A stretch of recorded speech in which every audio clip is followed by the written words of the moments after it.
మీరు ఇందాక ఒక పాయింట్ రైజ్ చేశారు. ఏంటంటే షార్ట్, మీడియం, లాంగ్ అన్నారు. అవును.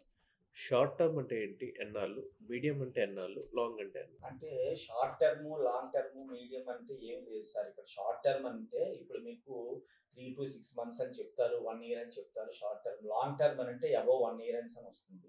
ఇప్పుడు మీకు స్టార్టింగ్ అనంటే ఇప్పుడు ఒక షేర్ ఉంది. మీకు ఎగ్జాంపుల్ చెప్తాను. షేర్ ఉంది. మీరు ఒక షేర్ పర్చేజ్ చేశారు.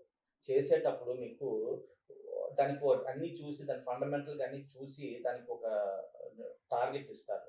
ఇచ్చిన తర్వాత ఆ టార్గెట్ అనేది మీకు 1 ఇయర్‌లో రావచ్చు. దాని తాలూకు మూవ్‌మెంట్ బాగుండి ఓ 6 మంత్స్‌లోనైనా కూడా వచ్చేయొచ్చు. లేకపోతే దానికి బాగోక దాని తాలూకు రిజల్ట్స్ గాని ఏవైనా సరే దాని తాలూకు బాగోక పడిపోవచ్చు షేర్. అప్పుడు మీకేంటంటే స్టాప్ లాస్ అని ఒకటి ఇస్తారు ఆప్షన్. అంటే స్టాప్ లాస్ అంటే టు రిడ్యూస్ ద రిస్క్. అంటే మీ తాలూకు రిస్క్ తగ్గించుకోవడం అన్నమాట. అమ్మో! కంపెనీ తాలూకు బాలేదు ఫండమెంటల్స్ అవిను అంటే అదే రిజల్ట్స్ బాలేవు. అంటే మీకు ప్రతి 3 నెలలకి కూడా ప్రతి ఒక్క కంపెనీ కూడా రిజల్ట్స్ అనేది మీకు అనౌన్స్ చేస్తది.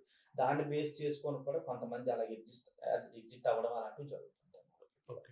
ఇప్పుడు మీరన్న దాంట్లో ఒక 2 పదాలు target stop loss and stop loss.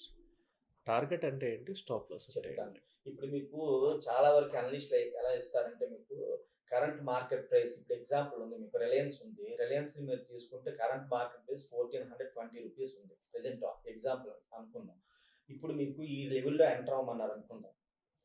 అంటే అది current market price CMP. Next target 50 మీకు అంటే ఒక ₹1500 టార్గెట్ ఇచ్చారనుకుందాం. ఓకే. స్టాప్ లాస్ మీకు ₹1360 వస్తే ఎగ్జిట్ అయిపోమని చెప్పారనుకుందాం. అంటే దీని అర్థం ఏంటంటే ₹1380 వస్తే ఎగ్జిట్ అవ్వమన్నారు అనుకుందాం. అప్పుడు దీని తాలూకు మీనింగ్ ఏంటంటే కరెంట్ మార్కెట్ ప్రైస్ 1420 దగ్గర మీరు ఎగ్జిట్ అదే ఎంటర్ అయ్యారు. టార్గెట్ అంతవరకు వస్తది అని ఆళ్ళ ఉద్దేశం. అంటే అనలిస్ట్ ఇచ్చిన ఉద్దేశం అనమాట. అలాగే డౌన్ అయ్యేటప్పుడు 1380 అక్కడ ఆ లెవెల్‌కి వచ్చిందంటే ఎగ్జిట్ అయిపోండి. అంటే దాని తాలూకు సపోర్ట్ లెవెల్ అనేది అక్కడ వరకు ఉండి అది మరి ఇంకా దాటిపోయింది కనుక బ్రేక్ అయింది కనుక పడిపోవచ్చు అని ఆళ్ళ గెస్సింగ్ అది. ఓకే. అదొక పద్ధతి.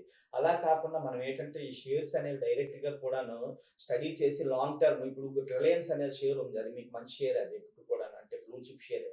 అది మీరు కొనుక్కొని ఉంచారనుకోండి. పడినా కూడా యావరేజ్ చేశారు. అంటే మీరు ఇన్వెస్టర్ కనుక నేను స్పెక్యులేటర్‌కి చెప్పట్లేదు. ఇన్వెస్టర్ అనుకోండి మీరు డైరెక్ట్‌గా గాని కొన్ని తర్వాత అది పడింది. మళ్ళీ కొంత యావరేజ్ చేసి అలా ఉంచి లాంగ్ టర్మ్‌లో మళ్ళీ రిజల్ట్ బాగున్నప్పుడు మళ్ళీ అది బానే వచ్చేస్తది. వస్తది.